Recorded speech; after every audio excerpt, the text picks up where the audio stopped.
This media is brought to you by Polyscope.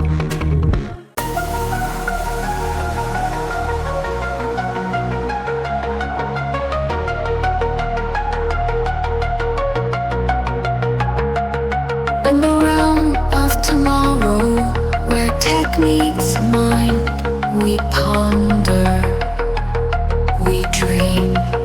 Okay, thank you so much for joining us here on Think Future. It's great to finally meet you because this is how we meet each other nowadays, over Zoom. So why don't you tell us a little bit about yourself and your organization and what you're passionate about?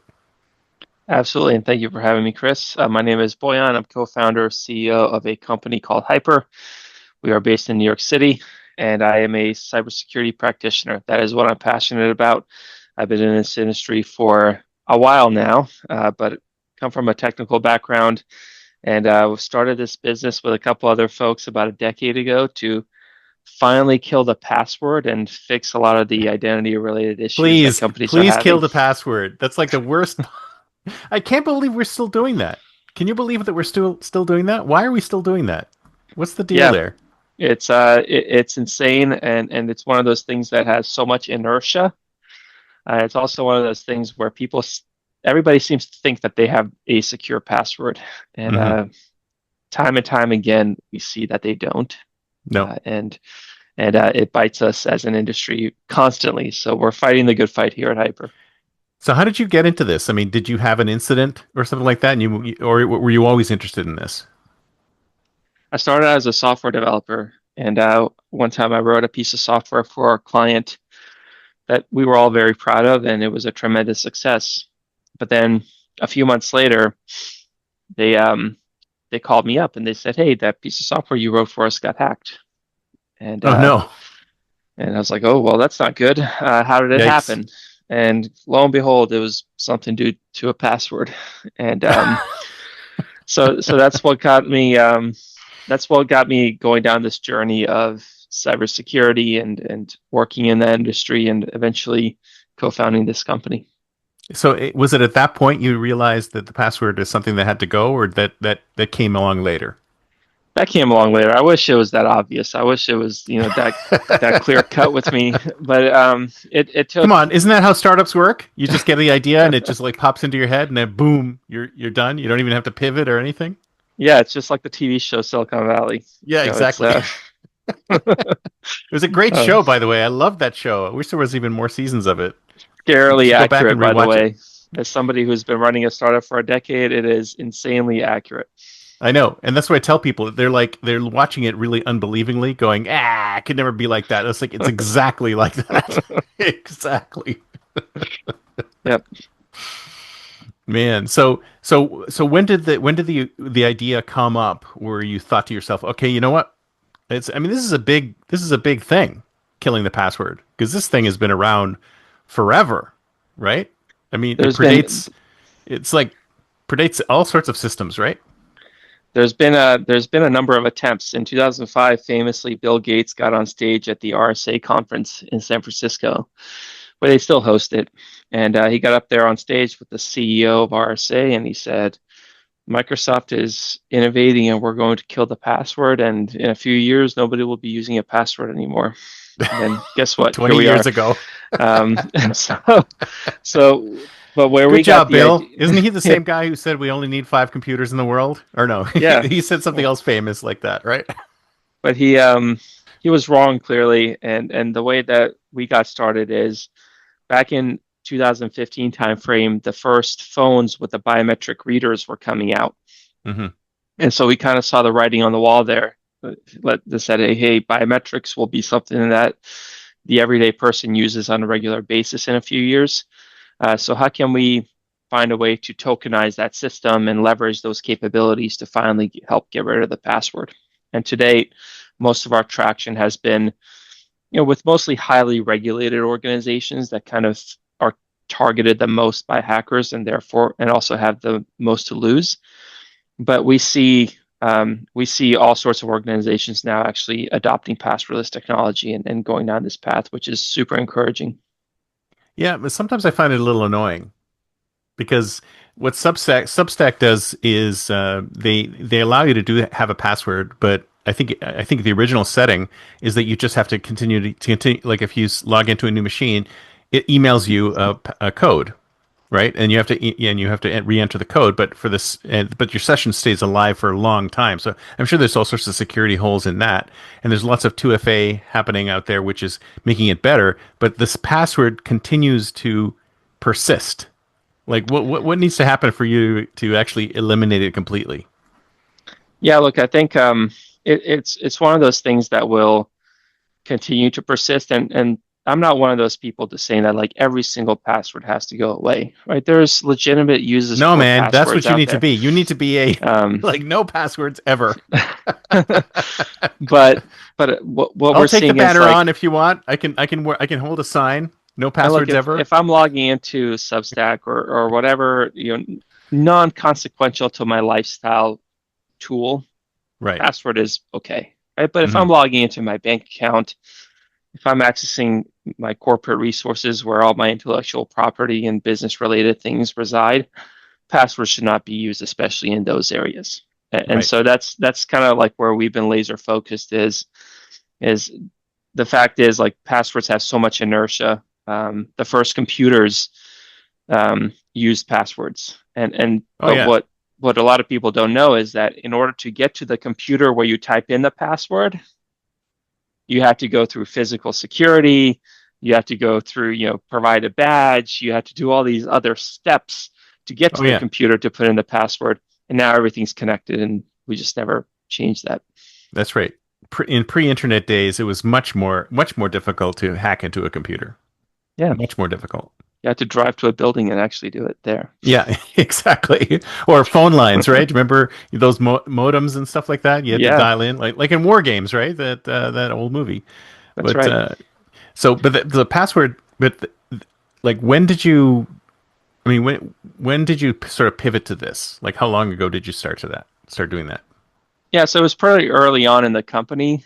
We set out to eliminate passwords in 2015 timeframe.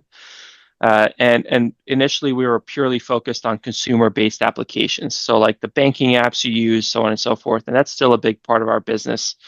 But in 2018-19 timeframe, we pivoted into also focusing on the workforce Mm, because we realized that if one employee does something silly with a password, it can bring down the entire organization potentially.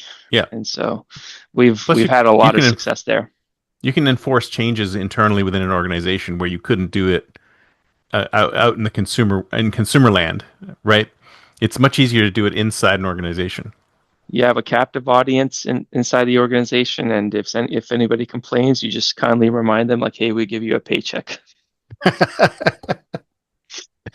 Just this is what the CEO says. So it's getting done, right? Yeah, and sometimes our customers give employees choice. They say you can use this great passwordless option that we have made available to you. It's better, it's more secure, all these things, or you can use a 22 character password. It's up to you. I like that.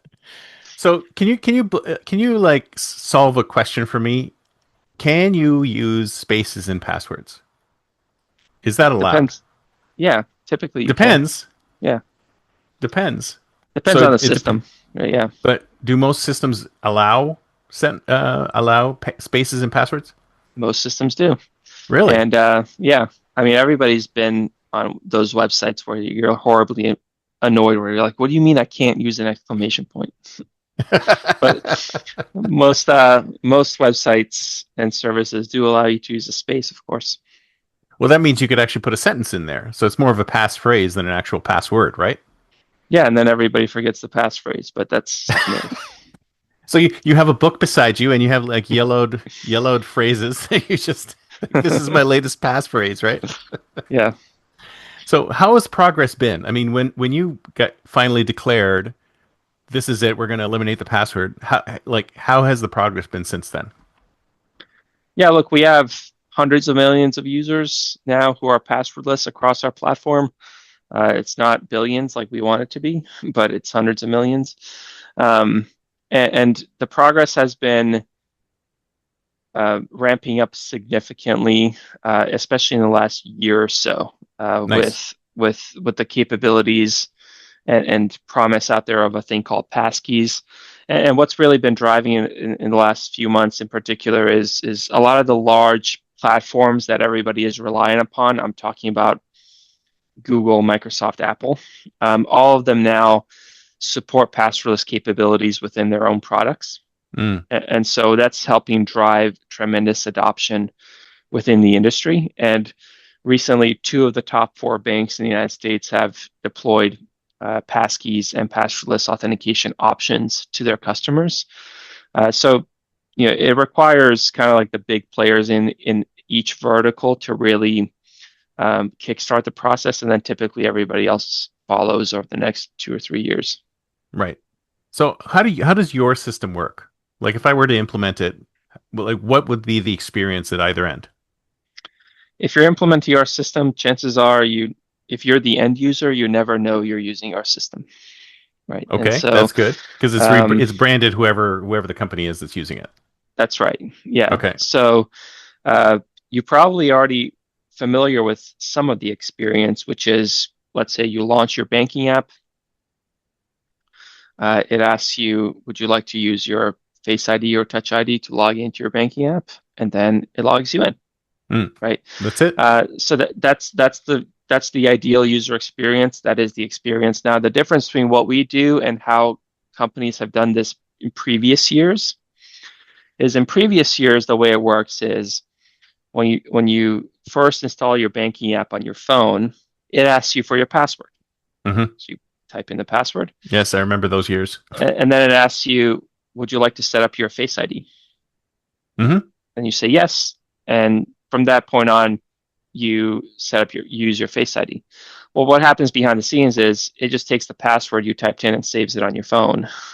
And then just when you provide your Face ID, it just replays it behind the scenes. So that feels like that's what Fidelity does.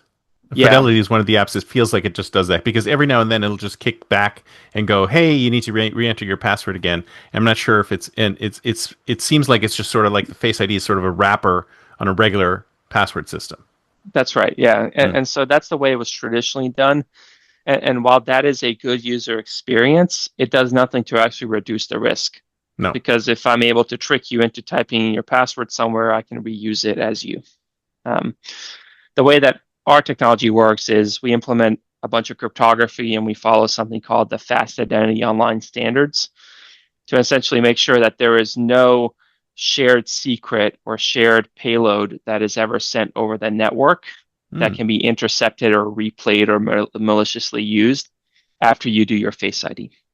So it all happens in the background, but the ideal outcome is you still have that great user experience, but you don't have the password that's sent over the computer network that can be abused ultimately.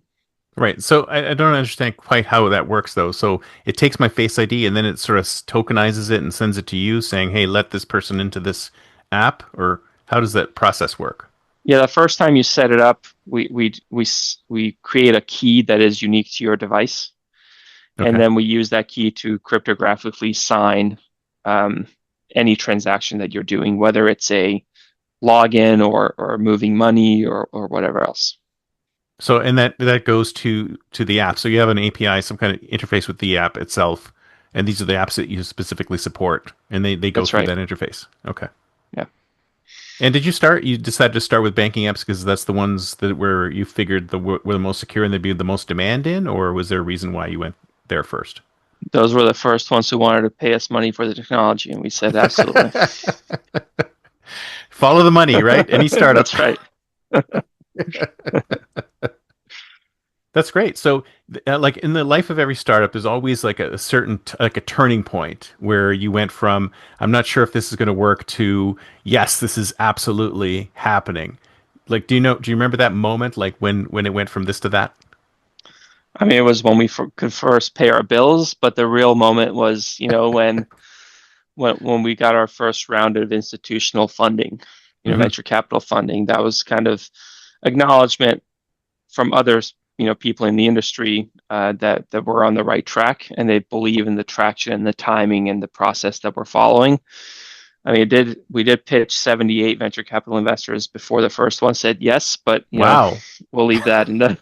That's probably pretty good. Who knows? I don't even know what the ratio is supposed to be. Yeah, I mean, I think, based on what I've talked to with other founders, it's not a terrible ratio, which is scary. Mm. Well, I mean, plus you're not doing something sexy, right? You're not coming up with a new Facebook or another TikTok or something like that, right? You're doing something that's foundational. And I mean, that's where there's good stuff in there and there's lots of work in that space. But I think a lot of companies sort of shy away from it because they think it's not as sexy as something else. Yeah, most people don't know like all the multi-billion-dollar businesses out there that they've never heard of, Yeah. right? Like we talk about Facebook and Instagram and these things, but if I ask my parents about Nvidia, the largest company on the planet, or the most valued company, they won't know what that is. Yeah. Unless of course they're investors in Nvidia and then they're like Yeah, they just keep watching it.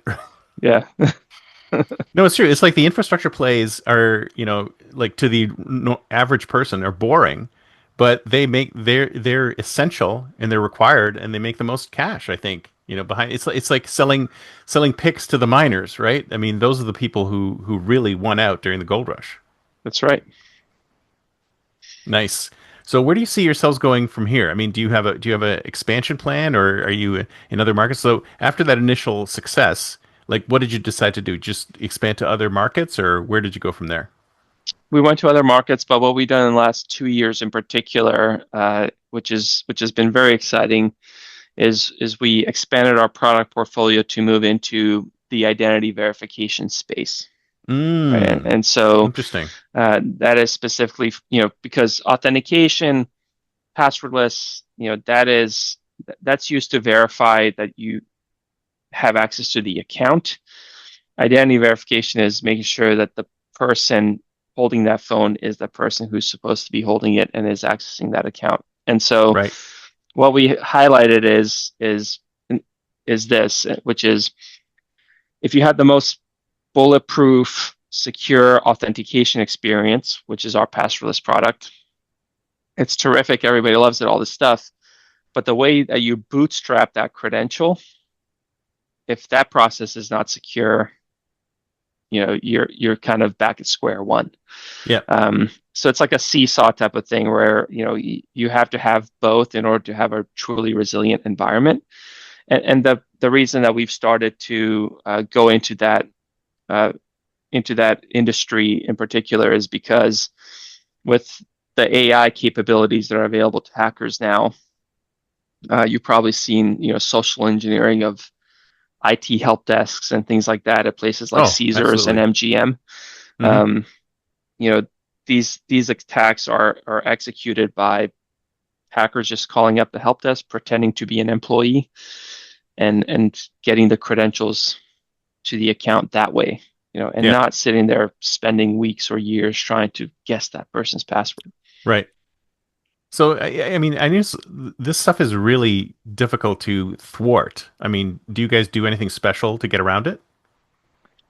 Yeah, what we identified was, well, that most companies are unfortunately really just relying on knowledge-based factors Mm. to verify an employee, right? So if an employee calls up their service desk and says, "Hey, this is Chris. I just can't seem to remember my gosh darn password. Can you change it for me?"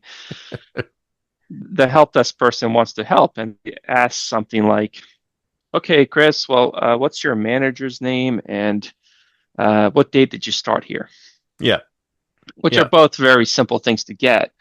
And what will happen a lot of times is the hacker who's on the phone pretending to be Chris will hang up the phone. Then they'll call the actual Chris and they'll say, "Hey, this is your IT team. We just want to confirm your security questions. Can you tell me the day that you started Wait a and what minute. your manager's name People fall for that? all the time?" Seriously?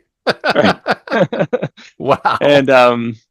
And then they get the answers, then they call the help desk back and they answer the questions, and then they get the new password for Chris, right? And Wow. so this concept of relying on these knowledge-based factors has to go away because with AI now, you can have agents that are just automatically 24/7 doing this research on these people and figuring out the answers to these questions. So what we decided to implement was a system where anytime somebody is doing something where they need to be verified, we make sure that we can verify the device that they're on. We look at their location. We can check that they have a valid government issued ID. We can even put them on a video chat that is secured with their boss or somebody that they know at their company that can vouch for them before letting them back into the system. And we just saw that, the vast majority of organizations needed to stop relying on those knowledge-based questions. Right. So this is like really multi-factor authentication. You had like 10, 15 different factors that are coming into play. And it's all done seamlessly under the covers. Like nobody needs to do anything during the process of logging in. So I mean, yeah, some of it does require the human to actually go through the process, right? Like if we require them to validate their driver's license, they'll need to scan their document or something. But it's typically self-service and not something that they need to interact with another human being for, unless it requires it. And this is where companies can also now have choice, right? So if I'm giving a credential to an intern who has access to barely anything, I don't need to put them through a lot of process to verify them, right? But if it's somebody who has keys to the kingdom, I want, more granular security controls and a lot more verification. And businesses just previously haven't had that level of flexibility, and now they do. Right. So I got to ask you about CAPTCHAs. Are they useful anymore? I mean, they're extremely annoying, and I think humans even have a problem with them. It's like, are they useful anymore for anything? I mean, do they need to go away? They need to go away, and the only thing that's more annoying than a CAPTCHA is that accept all cookies button on websites. That is, the biggest disservice to the internet in Absolutely. decades. Yeah, and I mean, those are government they're government mandated, right, to have those things, especially in the EU. I know that there's pop-ups everywhere, and it's like what use are they? They do I don't know nothing. if you know this, but the government makes mistakes sometimes. And no, this was the biggest right? one. This was when it comes to the internet, this was a grave misstep. So could you eliminate those too? Like while you're at it eliminating the passwords, maybe you could eliminate CAPTCHAs and those pop-ups. Man, they are annoying. I would love to. Yeah, and all the recent AIs can easily spoof the CAPTCHAs. Really? So Yeah. why do they even still do CAPTCHAs if he can spoof them so easily? It makes no sense now, right? It really doesn't, except it kind of at least increases the barrier a little bit to the point where you have to try a little bit.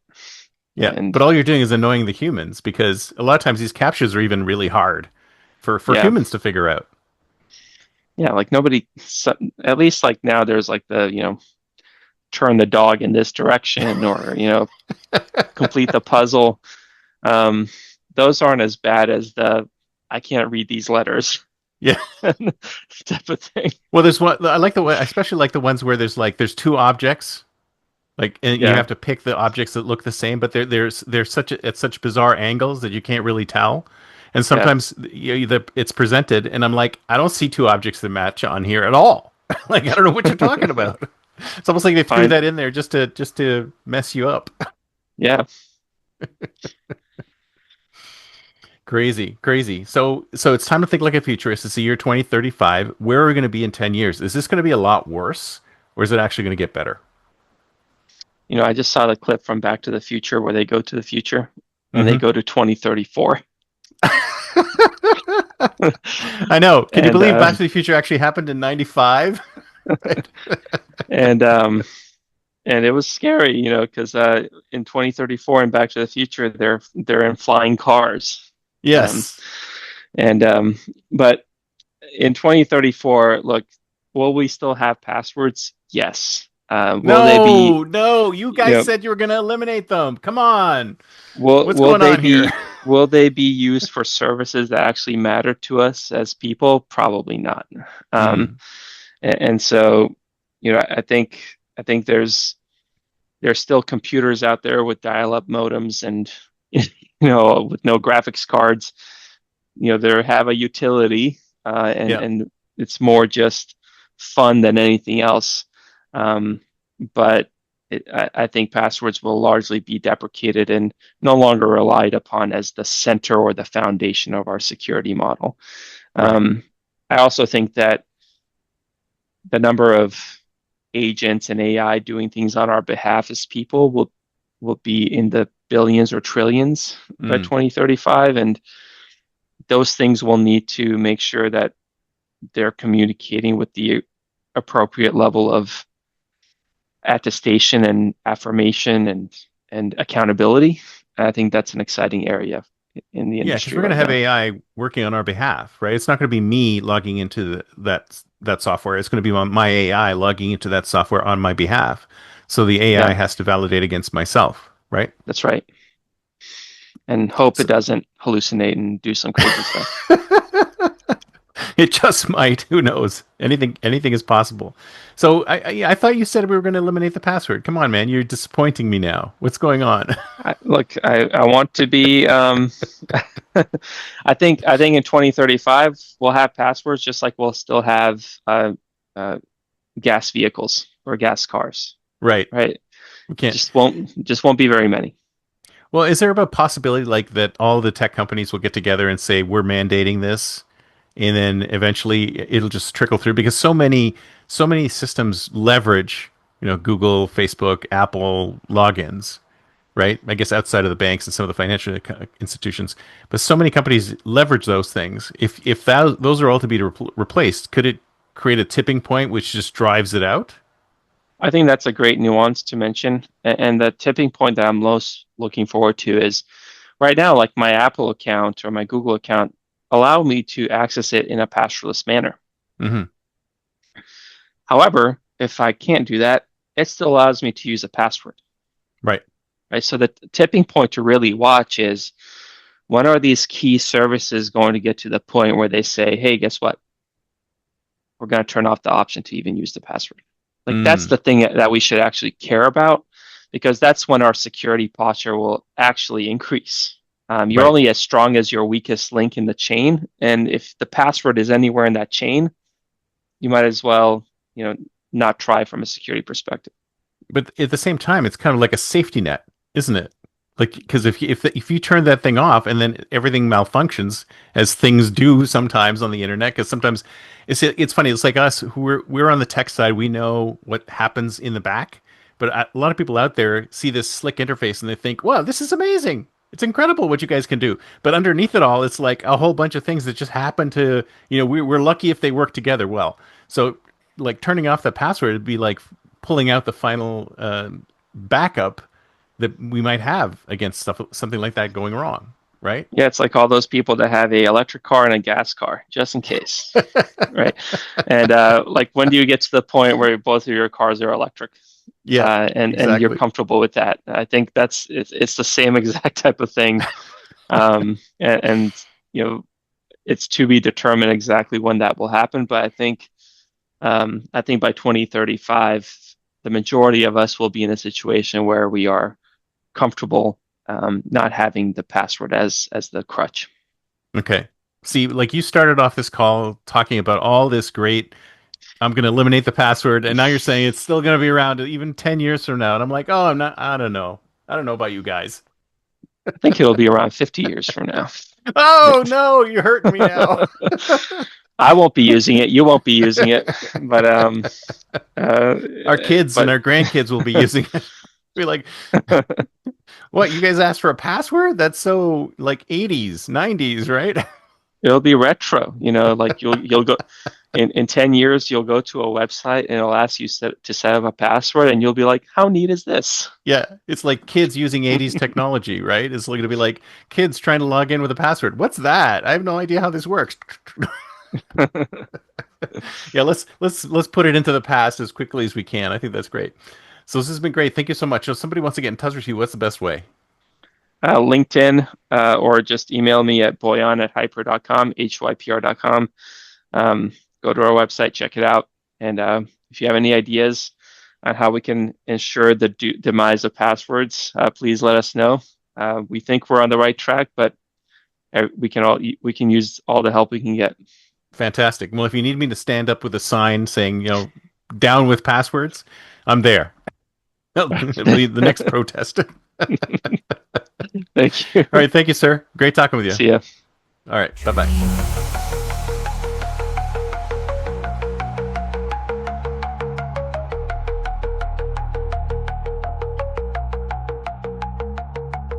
Pixels and philosophies merge and mold, a future untold, unseen.